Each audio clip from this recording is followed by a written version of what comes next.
I really hate when someone tries to gaslight me. Now, whether that's one-to-one or on a public platform, it still annoys the bejesus out of me. Although it does potentially annoy me more when it is something that is done on a public platform, because my ADHD makes me want to correct the misinformation, particularly when I have people coming to me and saying, well, this is actually what the truth is. And I'm like, no, look, here are the receipts. But the biggest problem with gaslighting people on a public platform or lying to them, presenting misinformation, is that once it's out there, it stays there. People don't forget. And while there will be people who listen to logic when someone explains why something is actually not the case, there'll be other people that will latch onto these things they hear, and they will just refuse to listen to anything different, or they just may not hear corrections. They may not listen to the right channels or read the right pages or anything to get the corrections. Now, the other thing, which I'm sure that most of you have realised by now, is that I am very, very passionate about achieving justice for Lily and Jack, about them being found and about the right people being prosecuted and justice being achieved. Now, on one hand, I feel confident over the fact that we are constantly being told about the large number of people who are still working this case, the fact that this is still an active, ongoing case. These are all positive things. Now, based on everything that we know, I actually feel hopeful because of how long it's taking to put this case together. Because the longer it takes to prepare a case, the better that case is. It means that they are not rushing to get an arrest. They are working to get a successful prosecution. So when a case goes to trial, it's not just about trying that case and trying to get a conviction, but it also is a situation where the work of investigators, law enforcement, everyone involved in getting that case into the courts comes under scrutiny. And of course, what you see happening is that the defence team employ their own investigators. They scrutinise every bit of evidence. They scrutinise how every bit of evidence was obtained. They look for ways, before that case goes to court, to get the case thrown out, or to at least allow for an appeal down the track. And of course, if you've followed enough cases, you know that justice doesn't always look like what you would like it to look like. Now, thankfully, with the Suzanne Morphew case, there's a second go at that. But that is a classic example of a case that made it to court. So, for those of you who have not heard of that case, this is going back, I think, to 2020, so about 5 years ago. Suzanne Morphew went missing on Mother's Day, I believe it was. It's a while since I've looked at the case. Now, her husband claimed that she must have been out riding her bike. There was a mountain of evidence against him. And I believe it was 12 months later they arrested him over her death. At that time, they hadn't found her remains. So the case got to the pre-trial stage. This is when you get all the arguments over what's admissible, what's not admissible, all that sort of thing. And it soon became apparent that their case was not really holding water and that it was probably going to completely crumble. Because the prosecution and law enforcement had made mistakes, and Barry's lawyers jumped on that. So they ended up having to ask the court for a dismissal. The judge dismissed it without prejudice, meaning that they could refile the charges down the track. But that was a huge blow. A lot of people were just utterly shocked and utterly devastated. And of course there was that question of, will there ever be justice for Suzanne? Now thankfully, about a year ago, the police were looking for someone else's remains in an area away. I think it was about 40 minutes away from where Suzanne lived, and they stumbled onto Suzanne's remains and have subsequently rearrested Barry Morphew, and he goes to court in, I think it's January. I would have to check my court calendar that I've got. Now that case could have completely gone belly up to the point where you have double jeopardy. So had they not been able to get it dismissed without prejudice and they lost the case, they could not then charge him again. So I'm more than happy to sit back and wait while the RCMP get their ducks in a row. But I'm feeling a little bit nervous about the possibility of other people damaging this case for the RCMP. And I mentioned that in yesterday's video. So in yesterday's video, I spoke about the blue blanket that was found with a women's jumper inside it. So the jumper was wrapped up inside the blue blanket. And I expressed my concerns over the fact that the private investigator who was working with the lawyer had gone on the Turkey show describing it as a bloody sweater. The problem, of course, being that she had not provided the Turkey guy with a photo of what she was talking about. And he wasn't one of the creators who had been provided with photos of those items directly after the search. So for him, he had no knowledge of what she was talking about, so he couldn't even challenge her claims of it being a bloody sweater. Now, thankfully, Charmaine, who did get copies of those photos straight after the search, became aware of this live stream, and so she did a live stream where she showed people the actual images of the blanket to correct the misinformation. But of course, the misinformation was out there for a few days before this happened. And of course, not everyone that watches that Turkey show watches Charmaine's channel or Sunny's channel or my channel. So not every person who was given that information about a bloody sweater will have heard the correction. And of course, given that the other channels who did the correction did so on live streams, a lot of people just don't have the time to listen to multiple live streams. So if they've listened to a live stream on the Turkey show, then there's a good chance that they may not have the time to go and listen to Charmaine or Sunny. So we have this misinformation being put out there.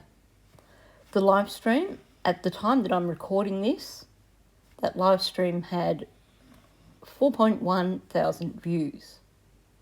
He also put the phone call into a separate video, which he released, I think, yesterday. That has now had 4.4 thousand views. Now, obviously, there's going to be a crossover.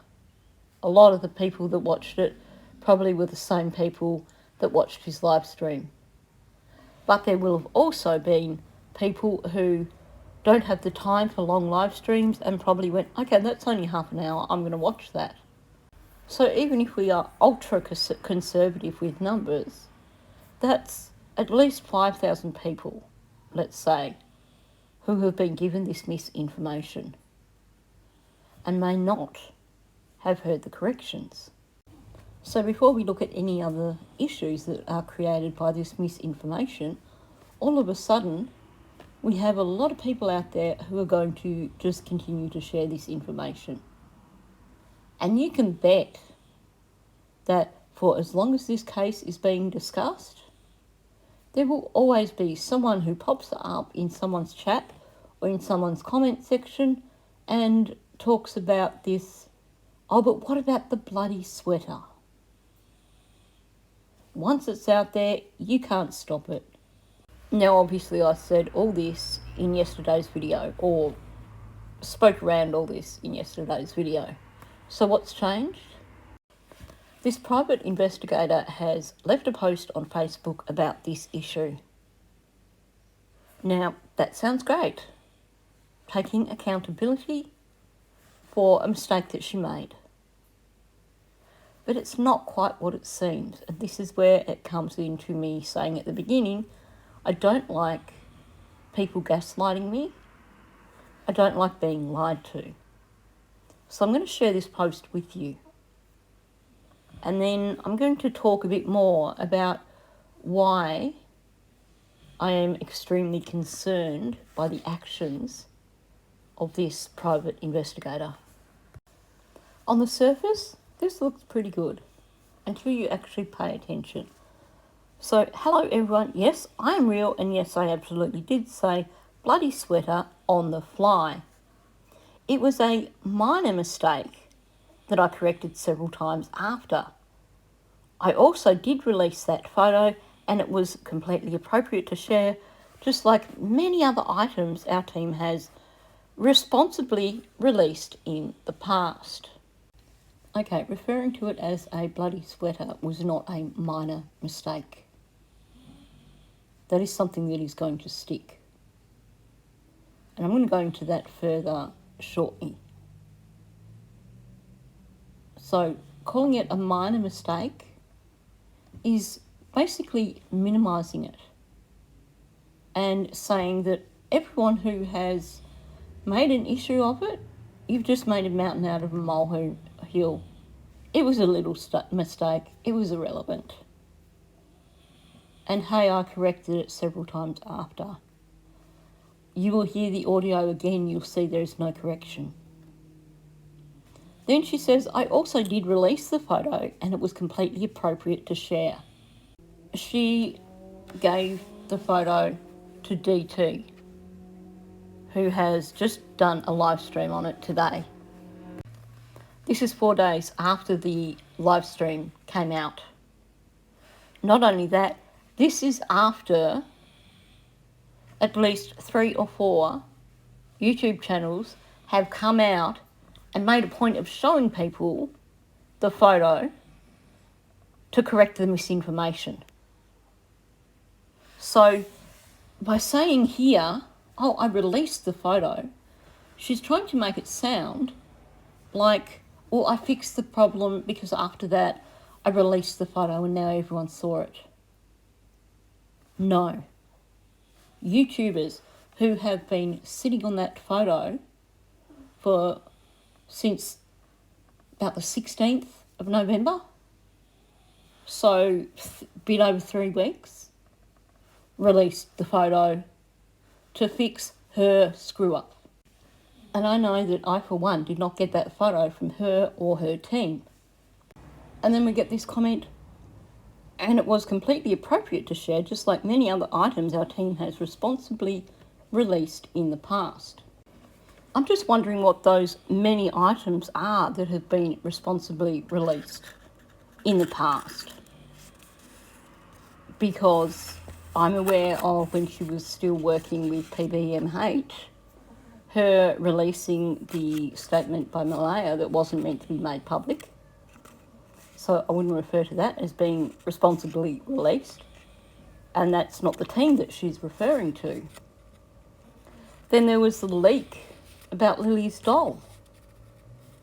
Well, given that that is something that did not come directly from the RCMP, given that that is something that the RCMP kept quiet for 6 months. Now, I know that leak actually came from Cheryl or Hayley, but has it come via her team? Because I have absolutely no clue of anything that has been released by her team. And it concerns me that she's saying this, because anything that is being held back by the RCMP is being held back for a good reason. Now, yesterday's video, when I was showing you various locations, I had to make sure, when I put those maps there, that I wasn't showing GPS locations for the blanket and the location on the pipeline of the boot prints, because they have not been publicly released. So I did not want to be the person that said, hey, I've got access to these maps, here's the GPS locations for these items. And yet I heard, or I was reading the transcript from the turkey show from today, and he was talking about how he's got the GPS location for the boot prints on the pipeline trail, and now he can show people the exact location. Given that he's just been talking to Chrissy Travers, who was connected with PBMH, and they're the only ones that have those coordinates, sounds like she has been not so responsibly releasing information that probably shouldn't be released. Kind of ironic, isn't it? You have a YouTube creator who claims to be a police officer, who is releasing information that hasn't been released by the RCMP, that he presumably got from a private investigator who shouldn't be releasing any information either. And it's always my biggest fear when this kind of thing happens, that clowns like this are going to be the reason that a case gets buried when it goes to court. And then we get this statement, and you know what? Mission accomplished. The reaction to that photo confirmed what needed to be confirmed. Someone out there was planting evidence. That discovery alone has pushed this case forward in a significant way. Whoa. That is a load of codswallop. There is no evidence whatsoever that those items were planted by anybody. You can hypothesise over that, but there are other explanations as to why those items ended up where they were. And I need to remind people yet again that the search wasn't meant to be in that area. They had publicly announced they were going to search along the middle river of Pictou. There was never any suggestion that they were going to be going and hopping out of the car all the way along Lansdowne Road, which is what this person that they're accusing of planting evidence would have had to have presumed. Because not only was the item much further out from the immediate search radius, but it was in a location that was not visible from the road. So you're telling me that someone's going to plant evidence just before a search in an area that wasn't likely to be searched, where it was just a random thing, where Belinda was headed up that road with someone and went, hey, I want to look at that area. Let's pull over and have a look. They get out of the car. It's only when they are out of the car that they see the item. Does that really sound like something that would have been planted? If someone was going to plant evidence, surely they would plant it in a location where they knew searchers would find it. Sure, we can speculate that maybe it's been planted, But there is absolutely no evidence whatsoever to support that claim. So she cannot say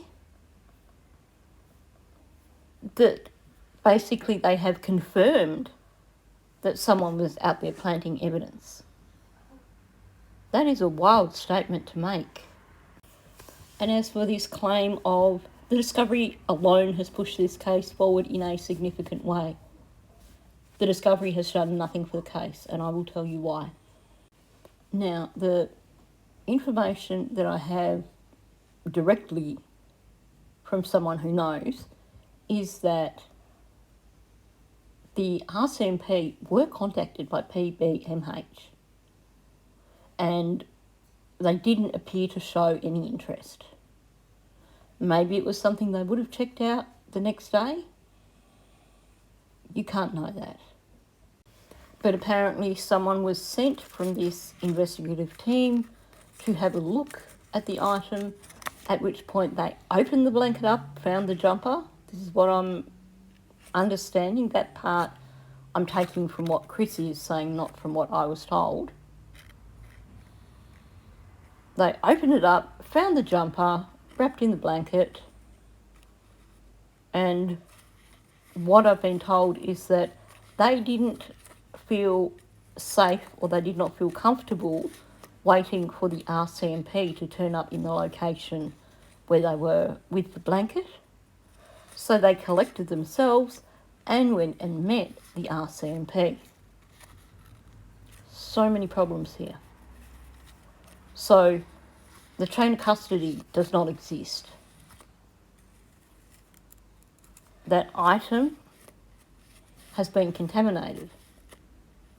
Quite possibly, trace evidence has been lost. That item would not be admissible in court ever, because any lawyer could turn around and say, you have a photo of this blanket with this top inside it. You have a photo of this blanket wrapped up, all on the ground. But we have your DNA on that blanket now.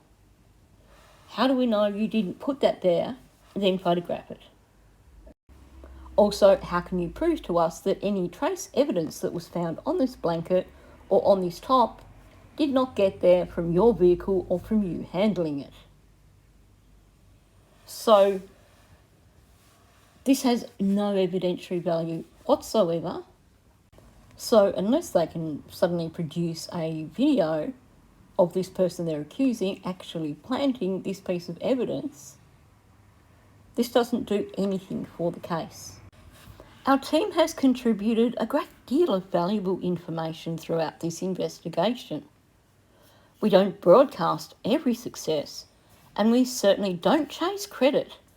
But if you ask some of the YouTubers covering this case, they can tell you exactly where many of their leads originated.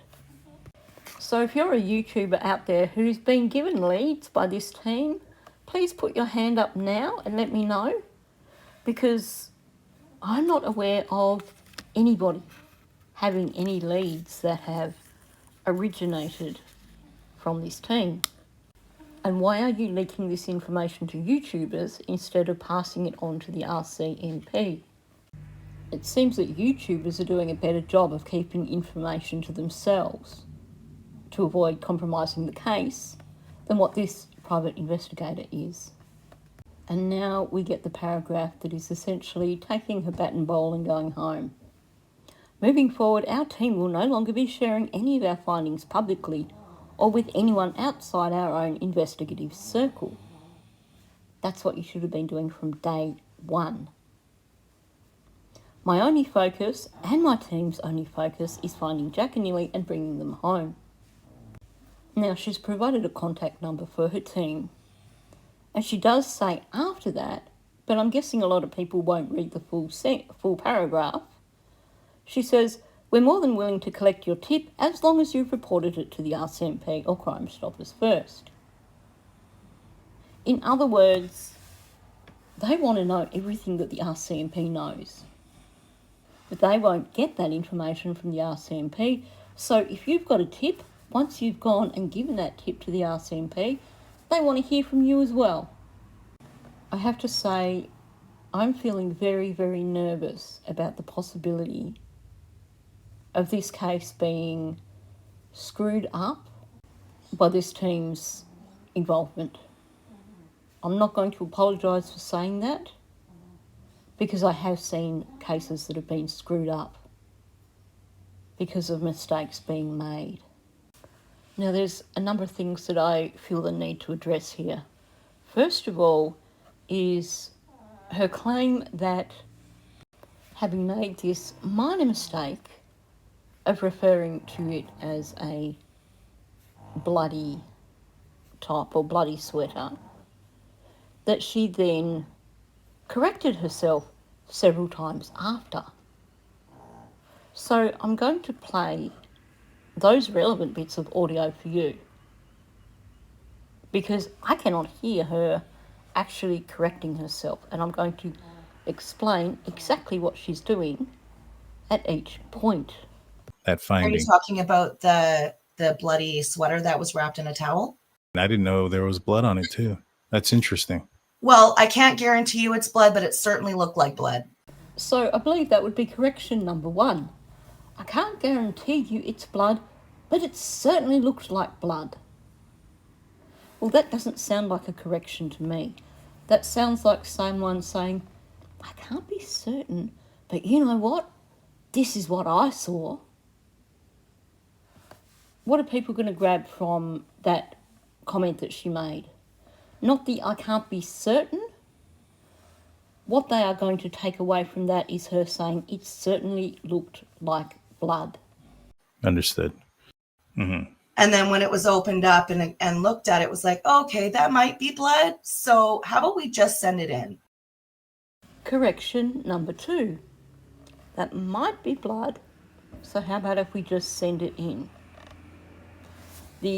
That might be blood didn't come with any additional information.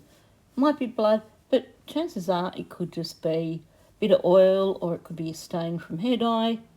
We don't know what it is, but hey, let's send it in anyway. No, she leaves that out there as it might be blood. I'm not offering you any other option. I'm just saying it might be blood. We think it is so significant, though, that we are going to send it in. So that now elevates it in terms of the value. Is that a correction? No. And you'll notice both these instances where she's supposedly corrected herself, she hasn't given any clarification. Remember, the audience has no idea what this blanket looks like or what the sweater looks like. And she has given no clarification on this and said it was actually only a few small brown spots that we weren't sure what they were. No, she has to sensationalise it. Might be blood.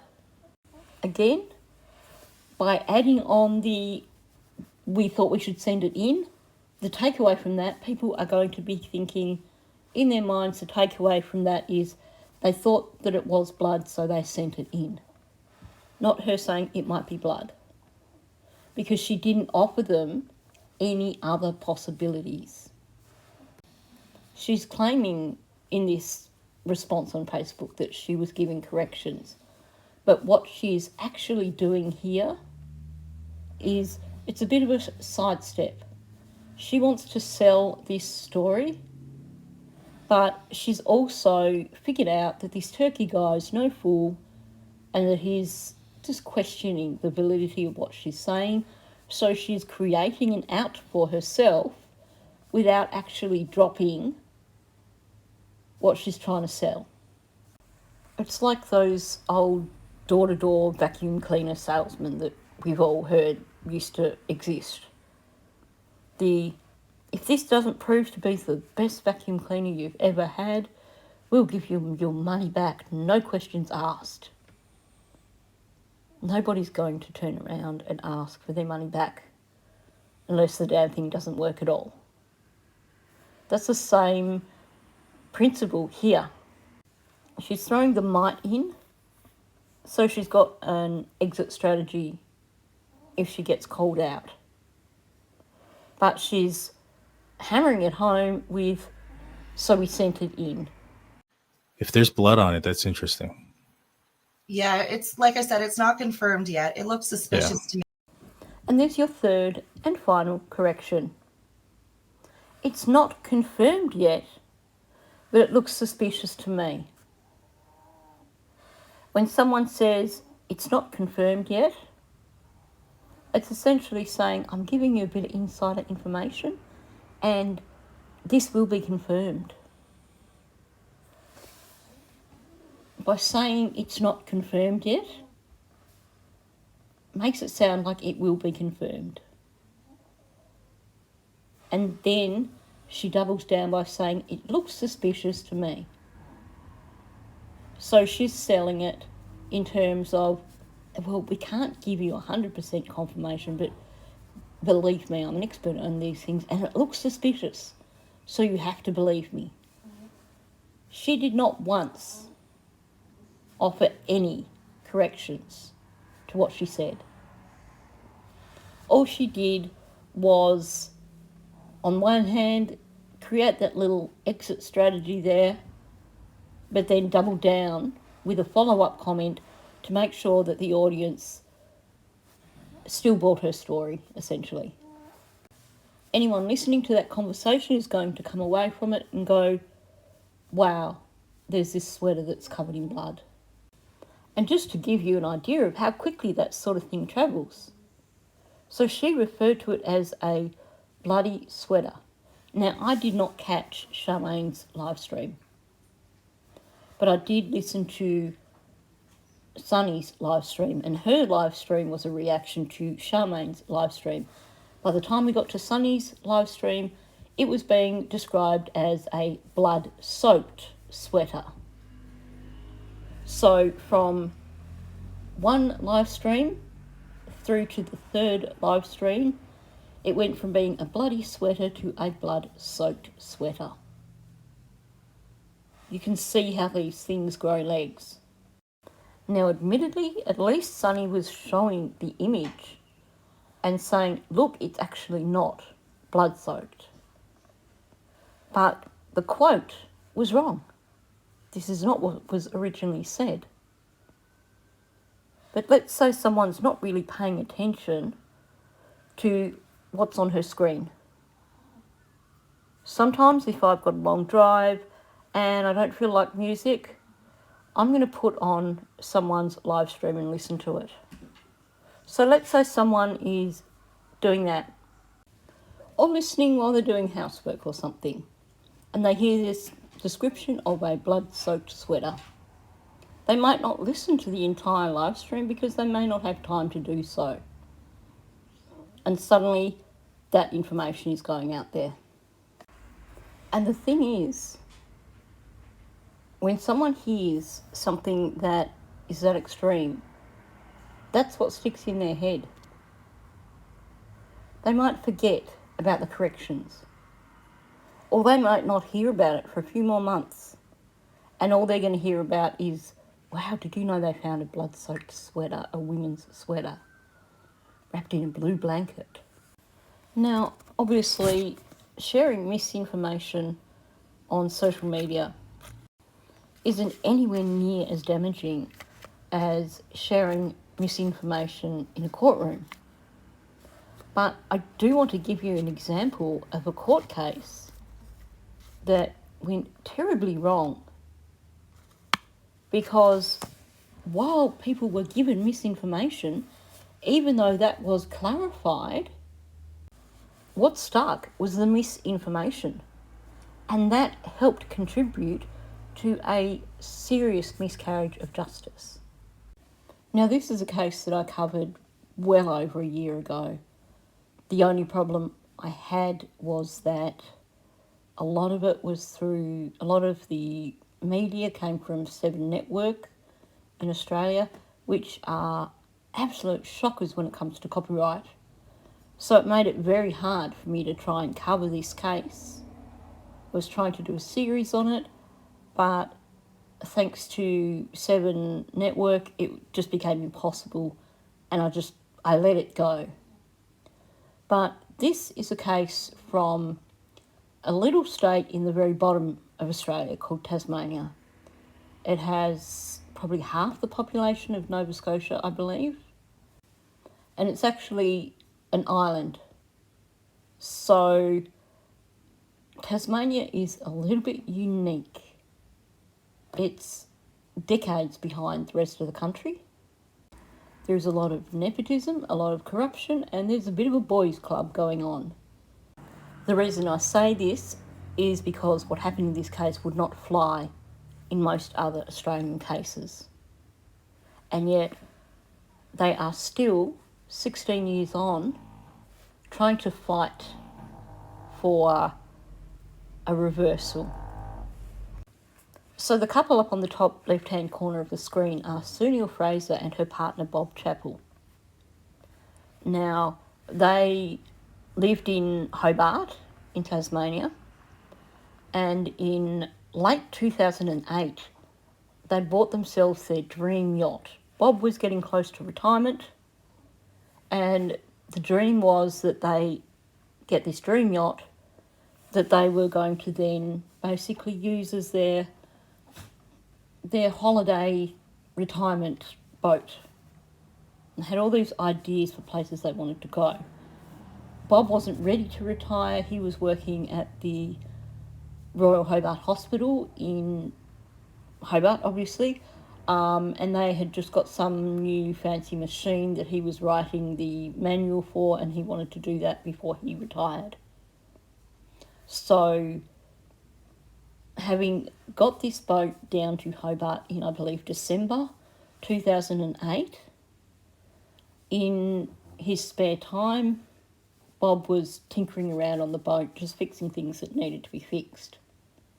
Sue was helping him out with it quite a bit, and it was their project. Now, on Australia Day 2009, now Australia Day is the 26th of January, so it was the middle of summer, 2009.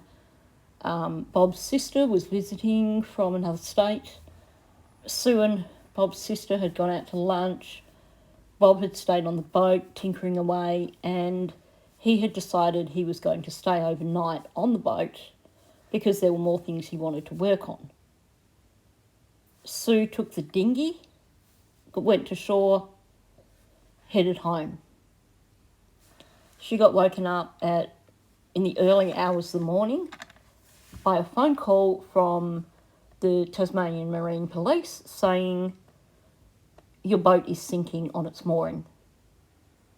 And Sue's first reaction is, "Where's Bob?" She hurries down there. There's no sign of Bob, and the boat is really low in the water. So the first mistake they make is they have so many people on that boat just destroying evidence left, right and centre as they pump it out trying to rescue the boat. They realise there's no sign of Bob. Now, there were things that had happened. There'd been a pipe that had been cut, so water was coming into the boat, a valve that had been opened, things like that. Now, they investigated this, and 12 months later, they arrested, no, not 12 months, August of that year, they arrested Sue for Bob's death. They had no evidence whatsoever. They just didn't like Sue. Sue came from a rather well-to-do background, and that apparently rubbed the detectives up the wrong way. Now, this case went to court, and what happened at trial was a complete schmozzle. During the trial, the prosecution found out information that basically could have cleared Sue then and there. And that was, there was a massive DNA sample found on the deck of the boat, It was found away from the walkway where you would enter the boat. It was on the other side of the boat, near the railing, and it was a very large amount of DNA. It was like fluid or something, and that DNA belonged to a 15-year-old homeless girl. The prosecution gave that information to the defence team before the lunch break, and then they argued it after the lunch break, meaning the defence team didn't have time to investigate it. Otherwise, they would have been able to get this girl in, would have found out that yes, she had been on the yacht, and this girl actually knew the two people who were responsible for Bob not being alive. Later on, she actually came forward a number of times, but thanks to police intimidation and thanks to intimidation by the actual culprits, each time she basically reneged her statements. But that's not where I'm going with this today. The prosecution had no evidence, so they basically made it up. First of all, there had been an old fire extinguisher on the boat. Now, in the lead up to Bob's disappearance, like I said, he'd been tinkering with the boat, he'd been getting rid of a lot of unnecessary equipment. That fire extinguisher was decommissioned, it wasn't working. And Sue's daughter, believes that Bob had put it in a skip bin on the wharf. So that fire extinguisher had been thrown out by Bob. The prosecution, basically without any proof whatsoever, claimed that Sue had used the fire extinguisher to weigh Bob down and had taken him further out in the river and dumped his body somewhere out in the river. No evidence of that, that's just pure speculation. They also, during the trial, produced a random wrench. This wrench was not evidence. This wasn't something found on the boat. This was just this humongous damn wrench that they brought in, whacked on a table in front of the jury and said, "We think that Sue hit him over the head with this wrench, or with a wrench like this," and then disposed of the wrench. There was never any evidence that Bob had ever owned a wrench like that.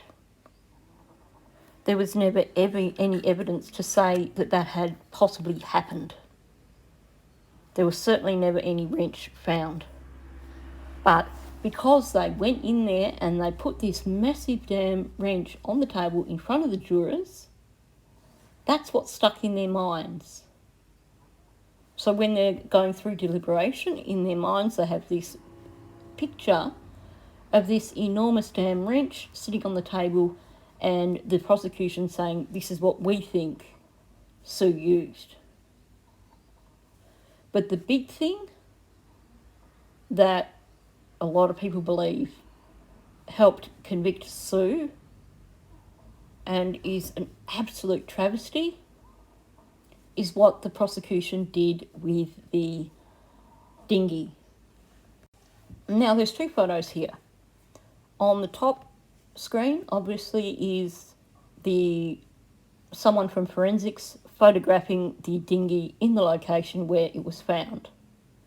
It was not found in the location where Sue would normally leave it when she went to shore. And in fact, it was not in the location where Sue had left it the night before. But the kicker is this image down below. You may be familiar with luminol. It is a reactive agent that is sprayed on things to see if you get a reaction. Luminol will react to many, many things. It will react to bleach. Yes, it will react to blood. luminol will also react to luminol if you spray too much. And that's crucial here. Now, the jury were shown this photo, and the forensic examiner who took this photo and did this testing was put up on the stand. Now, if you've watched any cases on court TV, you know that when you get forensic specialists up there giving their account, it can be really long and boring, and people are going to tune out. But the thing is, the prosecution put this photograph up as evidence. And as you can see in this photograph, it is glowing blue all over. And the statement made by the forensic science person, and I should point out there is no separation in Tasmania, so forensics is actually done by Tasmania Police, who also prosecute the case. So there's no separation there in terms of avoiding bias or anything like that. Now, this forensic person was asked to explain the photo, and they said, "This is a photograph that was taken to show the areas that glowed with luminol screening test for blood." What the jury clearly heard in their heads was, these are the areas that show where there was blood. Because it was a lot of technical words added in there. And of course, you had this photo to illustrate. But here's the kicker.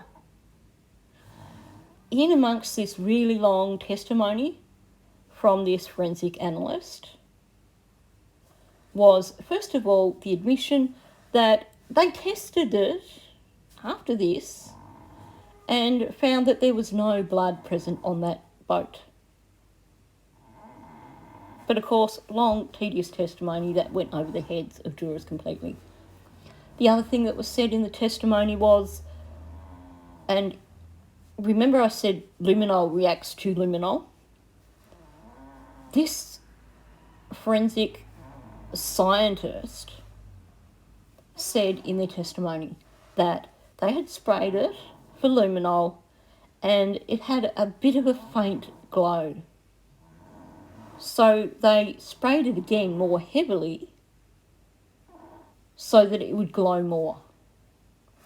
That run that you see shows you just how much luminol was used. It was drenched in luminol. So what you're seeing there is actually luminol reacting to luminol. There was no trace whatsoever of blood found on that dinghy. But between this wrench dumped on the table in front of the jurors and this photo of this dinghy with a really strong luminol reaction, Sue was convicted with absolutely no real evidence. Now, there is so much more to that case that shows how much of a miscarriage of justice it was. And like I said, stuff that's being shared on social media is not the same as misleading a jury. But this just shows you this is exactly the same group of people that were shown this image were then explained that actually excessive luminol was used. She had to use extra luminol. Nobody explained to them that that would cause it to react to itself. There would have been the comment, there was a comment where she asked at one point, "Oh, what does it react to?" And there was a brief comment where she said, sorry, I shouldn't say probably because I did read the transcript and I know this is true. There was a brief, just passing comment of when she's listing the things that it will react to in that list of things was luminol. But of course, like I said, long, dry discussion. Clearly the jury missed that. Also, the conversation about there not being blood found on the dinghy. This photograph should not have been allowed in evidence, but it was. And many legal analysts believe that this and the big wrench were two of the things that convinced this jury to convict Sue Neal-Fraser, even though she is innocent. And these people, even though they had the explanation there was no blood found on this dinghy, they have this image seared in their brains. So when they are making the decision, this is something they come back to. This was also something leaked to the media, so it was shared all through the media. So there was this great big public opinion at the time of, yeah, the woman's guilty. Because misinformation. So these claims that were made by this PI about a bloody sweater, they're not going to go away. People are going to remember that. And like I said, a few more months when people forget, those of us who came out and explained the situation and showed the photo, this is going to get legs, and it's going to be something that becomes a permanent part of this case that people are going to refer back to. And then it's going to take people like myself to have to come out and correct people and say, no, that is not the case. Putting that information out was not a minor mistake. Not only that, there was no correction made. All she did was create plausible deniability. Once she realised that this YouTuber that she was talking to was questioning what she was saying. And the fact that she has made these claims publicly and that her apparent apology, which is far from it, was nothing more than gaslighting, an attempt at self-promotion and an attempt to basically make people feel bad for questioning her by saying, well, now I'm not going to give you any more information.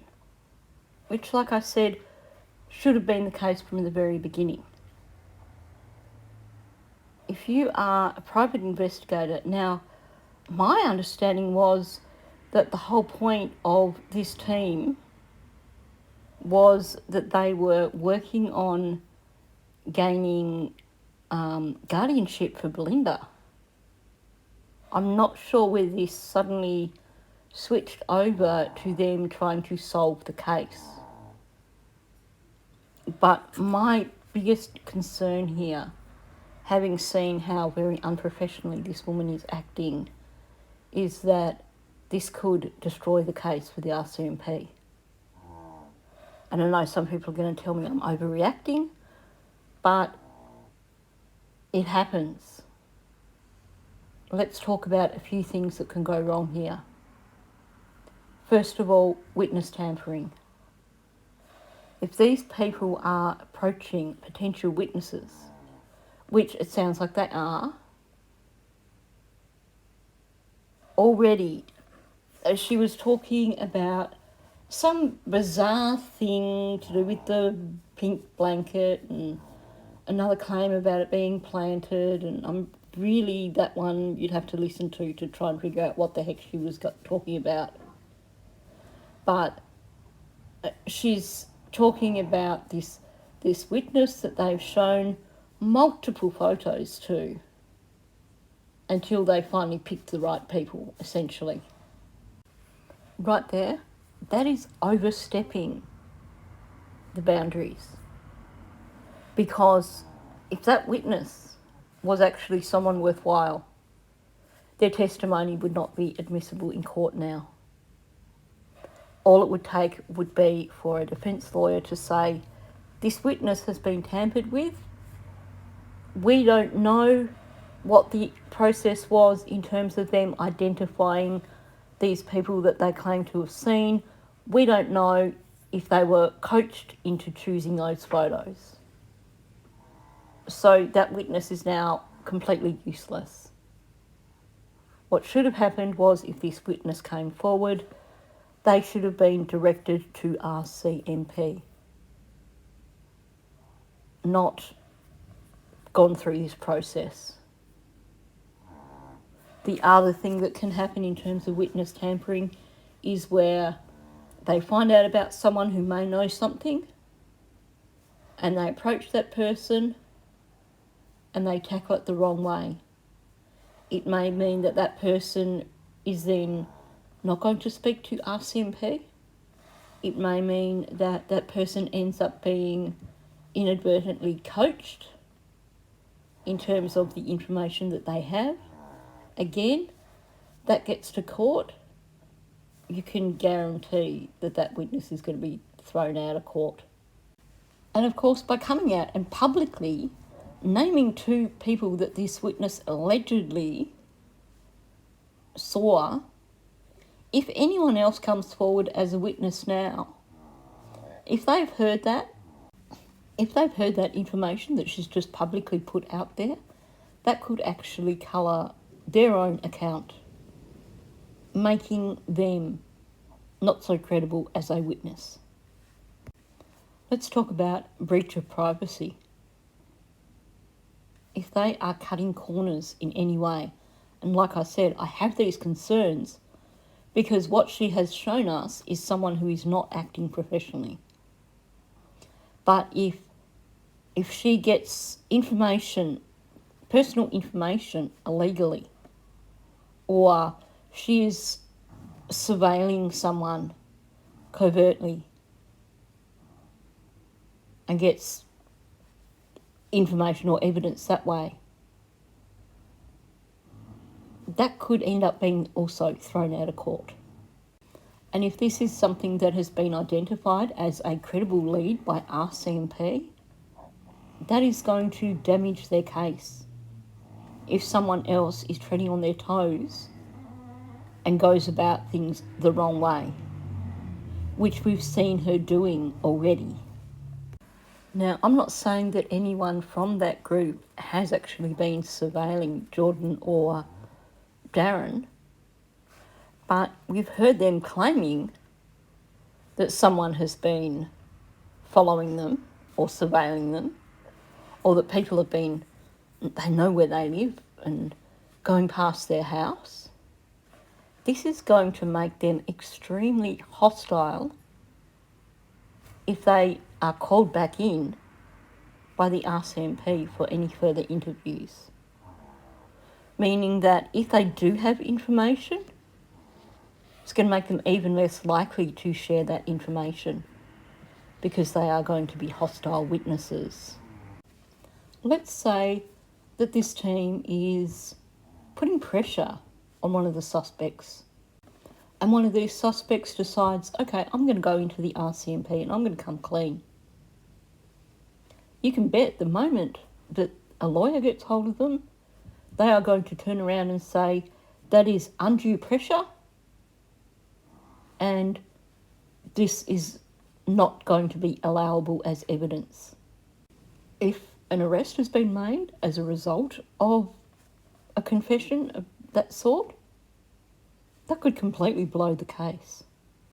Now, I'm not saying that this PI is necessarily going to do these things, but some of these things have already occurred. She's not acting professionally.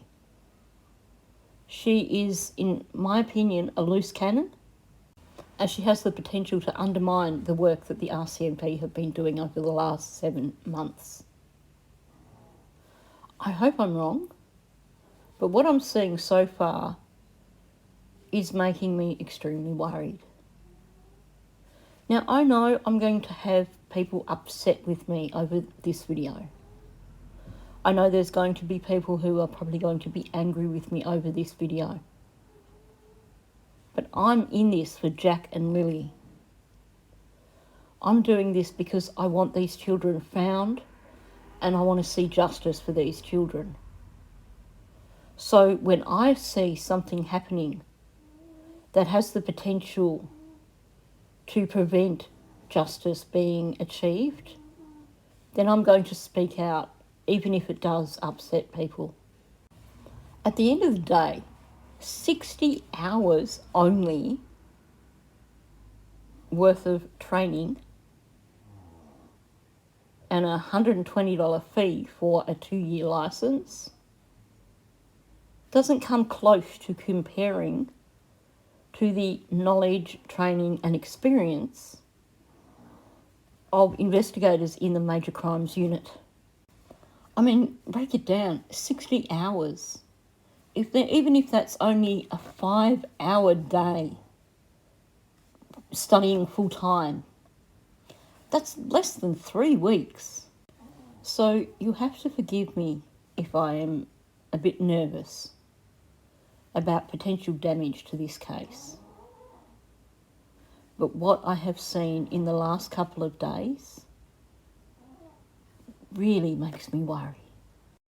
So that brings me to the end of this video. I would dearly love for someone to be able to prove me wrong so that I'm not worrying about the future of this case.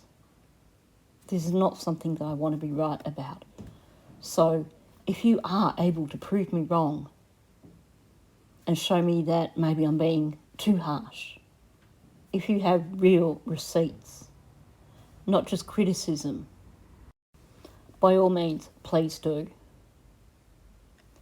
So on that note, thanks for listening. Please, if you like what you hear, please hit the like button so that my content gets out there and gets heard by more people. And please leave a comment below.